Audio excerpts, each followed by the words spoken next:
Ao meio ambiente e do impacto social que esse lucro rápido possa ter. Portanto, e obviamente isso não é compatível com uma visão sustentada da humanidade. Mas felizmente, a maior parte dos decisores, na verdade, age de uma forma muito humana. Eles agem em função da sua história pessoal e da cultura que herdaram. Portanto, eu vou falar um bocadinho dessa cultura para nós entendermos como é que nós chegamos ao ponto que estamos. Obviamente, como físico teórico, eu vou simplificar, vou falar de séculos de evolução da humanidade em 4 ou 5 slides, ok? Portanto, o que somos é resultado da cultura de 3 estados-cidade que deram origem à Renascença, ok? Acho que todos entendem isso, certo? A Renascença, junto com o expansionismo europeu e o mercantilismo, deram origem à Revolução Científica na Europa, ok? A Revolução Científica, a Revolução Industrial em Inglaterra, a Revolução Francesa deram origem ao que muitos historiadores chamam o longo século XIX, que começou em 1789 e vai até 1914. Essas contradições, obviamente, como sabemos, deram origem, graças à capacidade que nós tínhamos de manipular a matéria a nível macroscópico, física clássica e química, deram origem a uma industrialização muito massiva e 3 blocos ideológicos que em conflito contínuo deram origem a 2 guerras mundiais. Portanto, é basicamente essa a nossa herança presente. De seguida, nós tivemos 2 formas de controlar o mundo, o capitalismo multinacional. Agora, o socialismo soviético já é um fascismo, já é um regime totalitário, e isso foi mantido em equilíbrio por conta da física nuclear, ok? Portanto, é tão simples quanto isso, ok?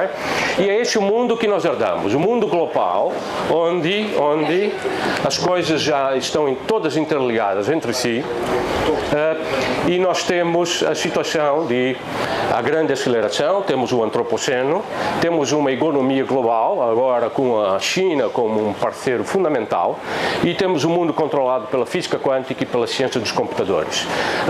Essa é o que eu chamo a idade da incerteza, ok? Das escolhas, porque nós não sabemos o que vai acontecer.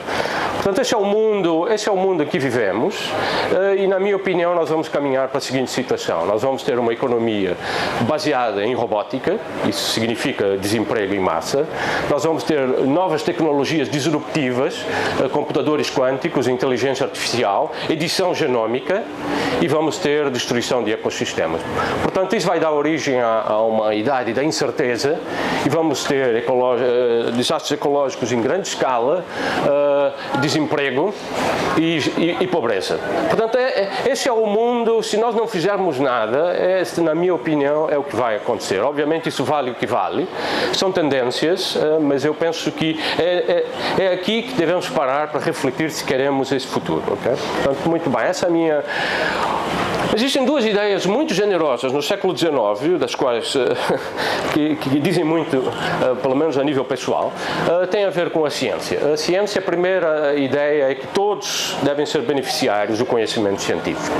A segunda ideia tem a ver com o fato de que o sistema capitalista não é compatível com a dignidade humana, e nesse contexto surgiu, muitos movimentos de ativistas sociais, e havia o meu título vem glosado desse livro, de um filósofo menor, chamado Friedrich Engels, que dizia que havia 2 formas de socialismo, um utópico e um científico. O utópico era a decisão moral que todos nós devemos ter relativamente às desigualdades. Mas ele dizia que isso não é suficiente, porque existe, por trás da desigualdade, há uma ordem econômica.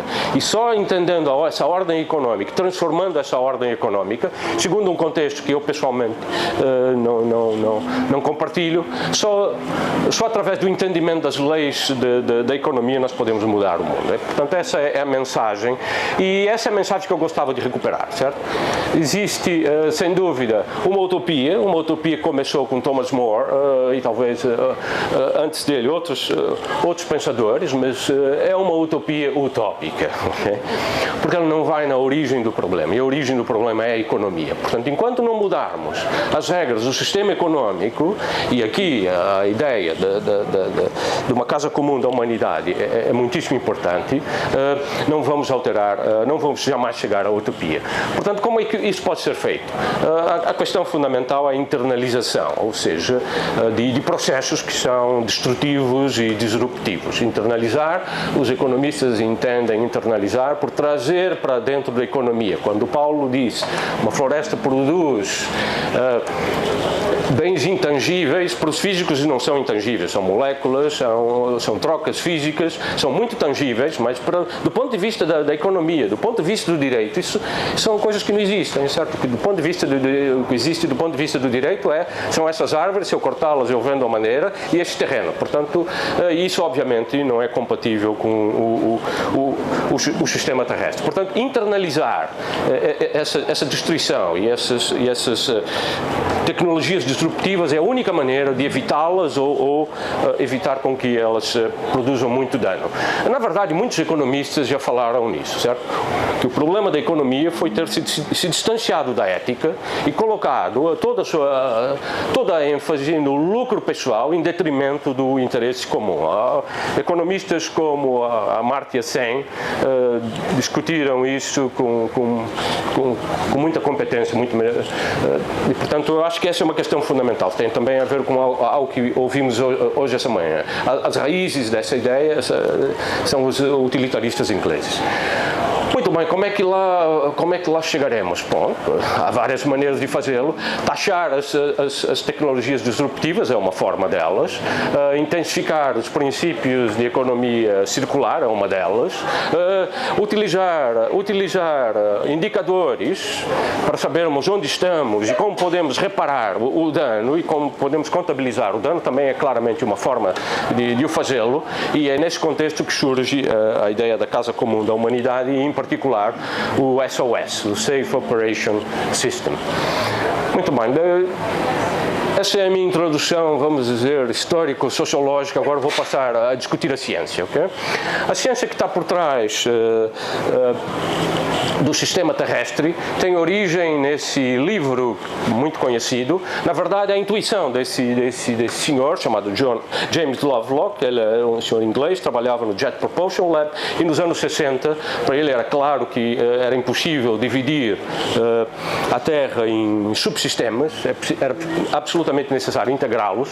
Isso surgiram uma série de artigos, e esse livro, que surgiu em 1979, foi o despertar e foi a compilação dessas ideias. Portanto, a ideia é que o planeta Terra não é só o resultado dos fenómenos físicos que acontecem, mas a vida faz parte indissociável desse padrão, dessa maneira de funcionar o sistema. Por exemplo, o Paulo hoje mostrou, se compararmos a atmosfera de dois planetas distintos, a Terra e qualquer outro, nós vamos ter a composição de gases que não estão associados à vida, é mais ou menos a mesma, mas quando olhamos para o oxigênio e todos os derivados, nós vamos ver que há uma marca indistinta. Portanto, o nosso planeta é especial por causa da vida. E a vida, por sua vez, age no planeta. Portanto, a ideia de que eu tenho um sistema acoplado de vida e do sistema físico Terra é fundamental. Portanto, essa é a ideia fundamental da hipótese Gaia.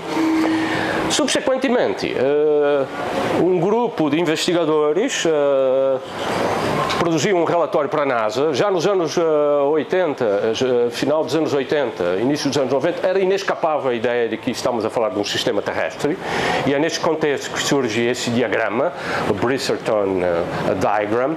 O senhor foi o líder que produziu esse relatório, e vejam que nenhum desses subsistemas é independente dos que o cercam, okay? E, em particular, a humanidade faz parte desse sistema. Portanto, nós não podemos dissociar nenhuma dessas partes. Se queremos entender como esse sistema funciona, temos que entender esse relacionamento extremamente complicado das partes. Portanto, Portanto, o sistema terrestre, portanto, é um sistema planetário que compreende a biosfera, portanto, toda a biota e todas as interações com o meio ambiente. Portanto, estamos a falar da geosfera, da atmosfera, da hidrosfera, da criosfera e da litosfera. Okay? Portanto, tudo que está na superfície é influenciado pelo homem. Tudo que está na atmosfera é influenciado pelo homem, é um sistema uno, indissociável. Okay? Portanto, pronto, o que acontece no interior da Terra não interessa? Claro que interessa, nós recebemos energia do interior da Terra. Mas o homem, por enquanto, ainda não afetou o interior da Terra. Portanto, podemos dizer que um limite é a crosta terrestre. Okay? O mesmo para o espaço. Obviamente, recebemos a energia do Sol, mas não influenciamos no Sol. Portanto, o sistema terrestre começa na litosfera e termina na atmosfera. As transformações deste sistema ao longo da história da Terra, do planeta Terra, foram determinadas por causas astronómicas, geológicas e de natureza dinâmica interna, vulcões, acidentes geográficos, etc, etc. Mas, depois dos anos 60, ela começa a ser dominada por causas humanas. E este é um fato fundamentalmente novo. E é nesse contexto que surge o que nós já ouvimos muitas vezes hoje, os planetary boundaries. Portanto, a ideia dos planetary boundaries é precisamente capturar esse sistema funcional, interdependente e perceber quais são os indicadores fundamentais que estão na base dessa interdependência. Portanto, são muitos deles, como a integridade da biosfera, a alteração dos climas, a acidez dos oceanos, portanto, os ciclos biogeoquímicos, a quantidade de terra utilizada, a quantidade de água fresca e assim sucessivamente. E como já foi aqui enfatizado várias vezes, certo? Esse sistema funciona num ótimo, certo? Uma quantidade mínima e uma quantidade máxima, e como é possível ver aqui, perigosamente, 3 desses indicadores já ultrapassaram em muito aquilo que é considerável seguro. Seguro aqui significa que se eu alterar muito esses parâmetros, eu tenho uma alteração irreversível dessa situação, e irreversível significa, certo, que pode ser muito perigosa e só pode, os mecanismos de autorregulação que existem no sistema, e existem inúmeros deles, já são todos interligados, quando não funcionam, portanto, eles podem disparar numa direção indesejável, ou podem funcionar, mas numa escala, por exemplo, de muitos milhares de anos. Por exemplo, a quantidade de CO2, que foi aqui, é um dos parâmetros, certo? Ao longo da história do planeta Terra, já houve períodos onde a quantidade de CO2 era muitíssimo elevada. Os mecanismos de regulação trouxeram a quantidade de dióxido de carbono a um nível parecido ou abaixo do que temos hoje. Não obstante, isso demorou 200 mil anos. Portanto, esses processos são extremamente lentos. Okay? E é nesse contexto que entra o homem, ok? É o homem que entra nesse contexto e assim e altera a escala dessas variações de uma forma que é preocupante. Bom, por instigação de estar envolvido com o Paulo e alguns colegas que discutem essas coisas, eu sou um físico teórico,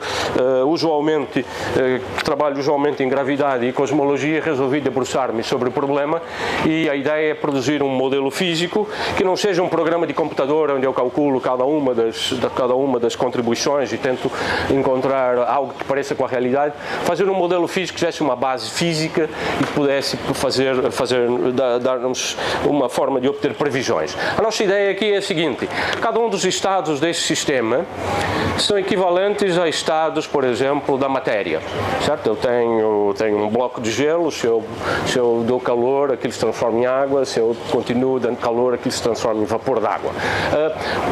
A ideia desse modelo é precisamente tratar cada um desses estados como estados diferentes da matéria.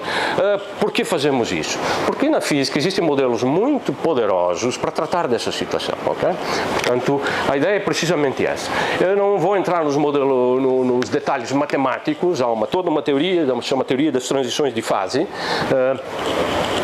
E o que nós demonstramos nesse artigo é o seguinte: a pegada característica dos modelos que começam num equilíbrio. O equilíbrio é esse ponto aqui, que chama Holoceno, foi já aqui mencionado, foi uma região na história, um período na história da humanidade que durou 11.800 anos de grande estabilidade climática. Esse é o nosso considerado o ponto ótimo. E veja, nessa curva azul, esse aqui é um ponto de equilíbrio estável. Qualquer alteração que eu faça, eu volto sempre para o Holoceno, ok?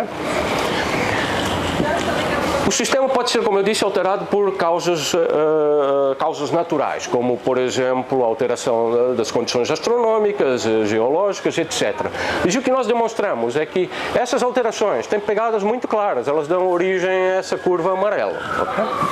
E, por exemplo, nessa direção aqui eu tenho a temperatura relativa ao Holoceno, esse período aqui é uma glaciação, esse período aqui é um período mais quente. Portanto, se eu deixar o sistema evoluir segundo forças naturais, eu posso ter glaciações, períodos estáveis, períodos mais quentes e assim sucessivamente. Isso explica o diagrama das temperaturas ao longo da história antes do Holoceno. Como eu disse, o Holoceno é um período de grande estabilidade. Agora introduzimos as alterações causadas pelos humanos. Okay? A pegada no nosso modelo é completamente diferente. Em vez de termos esses dois mínimos, temos um mínimo e estamos a deslizar relativamente a esse ponto. A temperatura está sempre a aumentar. Se a temperatura global aumenta, todos os sistemas que eram autorregulados começam a disrupcionar. Portanto, essa é uma situação altamente indesejável. Esse modelo é extremamente específico. Por exemplo, quando chegarmos nesse mínimo, certo? Quando chegarmos nesse mínimo, eu posso dizer que a temperatura vai ser da ordem da intervenção humana raiz cúbica. É tão específico quanto isso, ok? Isso pode ser mau, mas é bom. Significa que nós chegamos nesse mínimo, certo? E não vamos descer mais, ok? E a temperatura não vai aumentar. Quer dizer, é mau, mas pelo menos já chegamos no pior que podíamos alcançar dadas as condições. Portanto, esse modelo permite-nos fazer previsões. E uma das previsões que fizemos é que, sim, estamos a escorregar e se usarmos os planetary boundaries, estamos a ver que as derivadas estão todas a contribuir para que continuemos a deslizar, ok? Muito bem, portanto, isso vale o que vale, mas, portanto, é uma maneira de fazer previsões. Bem, vocês já ouviram todo o tipo de argumentos na nossa discussão. O que vocês provavelmente nunca ouviram é um argumento cosmológico, ok? Portanto, eu vou... Muito bem, o que os cosmólogos frequentemente discutem é o seguinte: o universo é gigantesco, será que existe vida no universo? Okay? Essa é uma discussão perfeitamente aceitável, certo? E isso surge, esse artigo não tem nada de especial, ok? É um dos muitos artigos sobre isso, mas é que surgiu aqui recentemente, ok? E essa discussão frequentemente aparece com o nome de Fermi Paradox, o paradoxo do físico Fermi, um dos grandes físicos da primeira metade do século XX, que deu contribuições em praticamente toda a física, e também chama a atenção, esses autores aqui estão no Instituto do Futuro da Humanidade, ok? Portanto, mas a discussão do Fermi era a seguinte: o Fermi era uma pessoa muito peculiar. Ele dizia: querem almoçar comigo? Há uma condição, temos que escolher um assunto para nós discutirmos, e no almoço só vamos discutir sobre aquilo, ok? E gerar um problema de física, ok? Pronto, um dos assuntos da hora do almoço é: muito bem, há tantas galáxias, há tantas estrelas na nossa galáxia, 100 mil milhões, há inúmeros sistemas planetários em torno dessas estrelas, há inúmeros planetas habitáveis nesses sistemas planetários. Onde é que estão os alienígenas, ok? Pronto, essa é a discussão, ok? Portanto, esse é o problema. Aqui já aparece a história toda, certo? Onde é que está todo mundo, ok? Where is everybody? A pergunta do Fermi é: onde estão os alienígenas, ok? Bom, eu não consigo controlar isso, mas, portanto, quando os físicos não sabem absolutamente nada sobre o assunto, eles escrevem uma equação, ok? E essa equação se chama equação de Drake. Foi um astrofísico, um radioastrônomo, na verdade, que escreveu essa equação, e que é uma equação muito simples. Ele diz quantas civilizações existem na nossa galáxia, e para saber tal, preciso saber quantas estrelas tem, quantos sistemas planetários. Eu vou multiplicando esses números até chegar a 1, certo? E se estamos sozinhos, esse número vai dar 1, certo? Só existe a nossa civilização, ok? Pronto, o que esses autores dizem é o seguinte, com base no conhecimento crescente que temos, por exemplo, na fração de sistemas planetários, dado um certo sistema estelar, isso evoluiu dramaticamente nas últimas décadas, eles dizem que na nossa galáxia a probabilidade de ser é de 53% a 99%. Portanto, eles dizem que é muito provável que estejamos sozinhos, ok? E no universo, veja, também é muito baixa a probabilidade, ok? Eu discordo radicalmente desse pensamento, ok? Mas vamos assumir por 30 segundos que seja verdadeiro, ok? Que estejamos sozinhos. Portanto, nós temos a responsabilidade cósmica, certo? É uma responsabilidade cósmica de mantermos o planeta a funcionar, porque é o único na nossa galáxia que suporta a vida, ok? Eu acho que não podia ser mais dramático do que isso, ok? Ok, muito bem. Portanto, essa discussão sobre a responsabilidade cósmica surge num artigo que eu escrevi em 2010, também surge recentemente com um artigo que escrevi com um estudante de doutoramento, o Cláudio, que está sentado ali no fundo. Okay? Muito bem, eu estou pronto para terminar. Eu vou mostrar. Pronto, toda vez que pensamos em mudança, certo? Pensamos que é uma coisa trágica, mas eu gosto de pensar neste quadro. Este quadro aqui é lindíssimo, é belíssimo, mas este quadro aqui retrata, certo?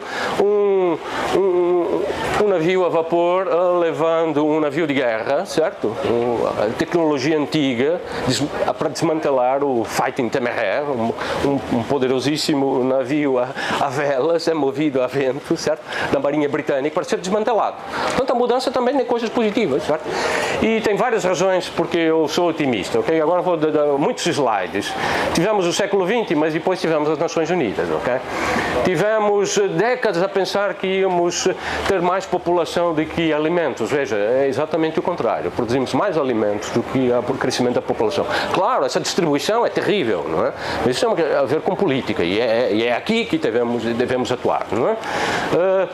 Portanto, há várias maneiras de garantir que os 9,6 mil milhões de humanos vivam no ano 2050. Por exemplo, temos que garantir que 28% da população, direta e indiretamente, esteja envolvida na agricultura. Temos que garantir que reduzir 24% do impacto ecológico da agricultura. Portanto, são desafios muito, muito, muito claros.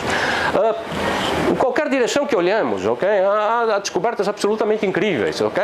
Novas formas de produzir energia eólica, novas formas de produzir energia das marés.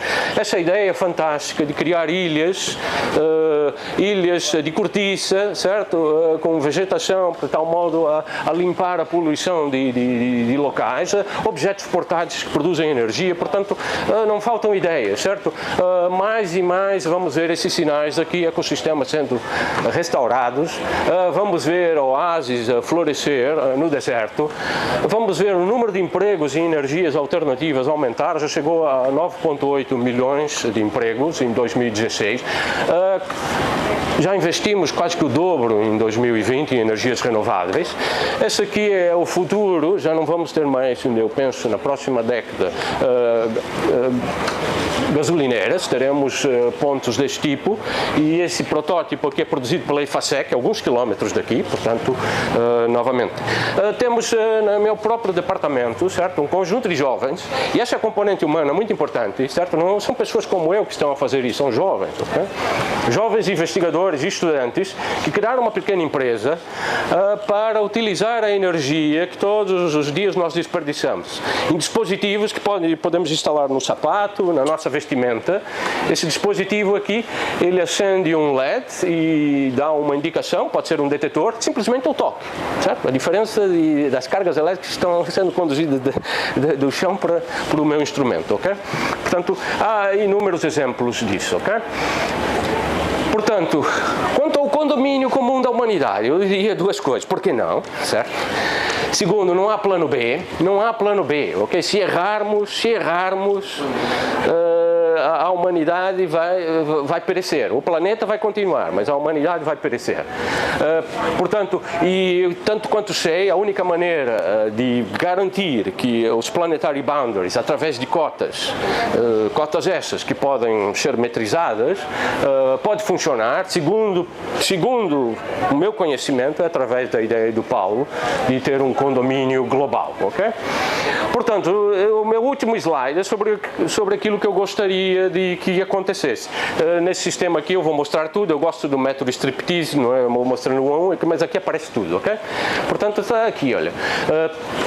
Conseguimos em 2017, 1987, estávamos, alguns anos antes, estamos a falar do perigo que era a destruição da camada de ozono, 2 anos depois. Eu me recordo, para mim isso foi marcante. Em menos de 3 anos, as nações industrializadas baniram os CFCs e produziram um acordo para evitar a destruição da camada de ozono. Uma década depois, estamos a reduzir com os altos e baixos que isso implica, os efeitos dos gases de efeito estufa, e a minha perspectiva é que no futuro vai haver um Porto Gaia Protocol, okay, que começa com essa discussão, começa com a ideia do Paulo, e que em 2020 alguma coisa, vocês depois completarão, certo? Nós vamos assinar esse acordo, que será aqui o Porto Gaia Agreement, onde nós vamos todos concordar qual é o regime operacional das cotas que todos os países devem respeitar para fazer com que o sistema terrestre continue a funcionar. Muito obrigado.